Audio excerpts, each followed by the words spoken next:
Dalam pendidikan berbasis kecerdasan, setiap siswa dihargai sebagai individu yang unik dengan kekuatan dan kelemahannya sendiri. Pengembangan bakat bukan hanya tentang menemukan bakat alami, tetapi juga tentang menyediakan lingkungan yang memungkinkan siswa mengembangkan potensi mereka secara optimal.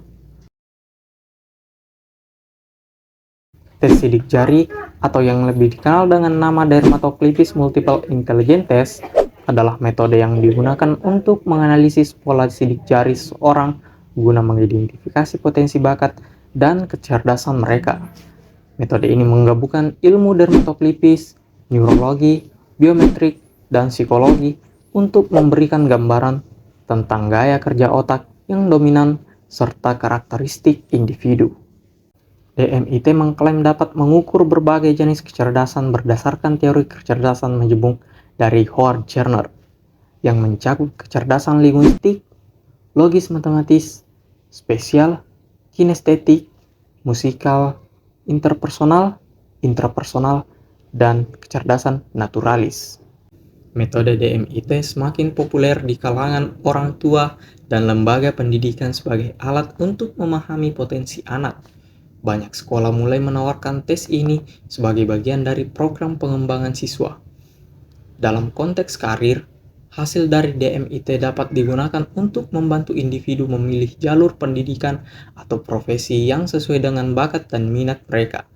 Hal ini dianggap penting untuk mencegah ketidakpuasan dalam karir di masa depan.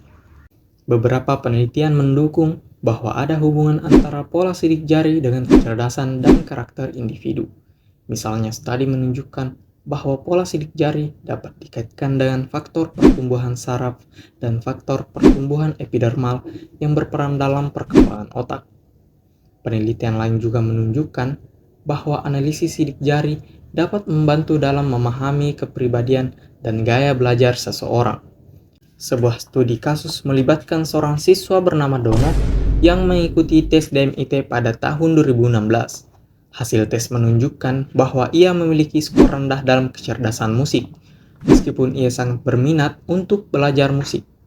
Setelah mengikuti sekolah musik selama setahun, ia menyadari bahwa hasil tes tersebut tidak mencerminkan kemampuannya yang sebenarnya, menunjukkan bahwa hasil tes DMIT bisa menyesatkan jika digunakan sebagai satu-satunya acuan untuk pengembangan bakat. Beberapa penelitian menunjukkan hasil yang beragam terkait DMIT. Sebuah studi menyatakan bahwa meskipun ada klaim positif mengenai DMIT, tidak ada bukti empiris untuk mendukung penggunaan metode ini dalam konteks pendidikan. Di sisi lain, penelitian menemukan bahwa beberapa orang tua melaporkan manfaat dalam pemahaman diri anak setelah mengikuti tes ini, meskipun hasilnya tidak konsisten. Tes sidik jari menawarkan proses yang cepat dan sederhana.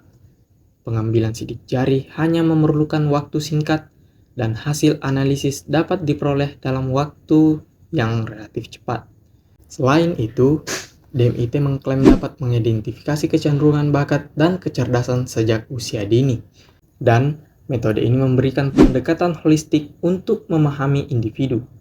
Dengan mengetahui berbagai aspek dari potensi seseorang, seperti gaya belajar dan karakter bawaan, orang tua dan pendidik dapat lebih efektif dalam mendukung perkembangan anak. Banyak ahli psikologi menganggap DMIT sebagai pseudosains karena kurangnya bukti empiris yang kuat untuk mendukung klaimnya. Misalnya, Dr. Sarlito Wirawan Sarwono menyatakan bahwa DMIT tidak memiliki dasar ilmiah yang memadai dan lebih mirip dengan astrologi dalam hal validitas. Selain itu, beberapa studi yang mencoba menghubungkan sidik jari dengan kecerdasan seringkali tidak memenuhi standar penelitian ilmiah yang ketat. Dan kritik lain terhadap DMIT adalah risiko stigmatisasi pada anak-anak yang hasil tesnya menunjukkan potensi rendah dalam bidang tertentu. Dengan mempertimbangkan kedua sisi argumen, saya berpendapat bahwa tes sidik jari DMIT sebaiknya tidak dijadikan satu-satunya alat untuk pengembangan bakat. Meskipun dapat memberikan wawasan awal tentang potensi individu, hasilnya harus diperlakukan dengan hati-hati dan tidak dijadikan dasar mutlak dalam pengambilan keputusan pendidikan atau karir. Nah, itulah tadi penjelasan pada video kali ini. Semoga bermanfaat untuk teman-teman sekalian dan dapat menambah wawasan. And see you next video.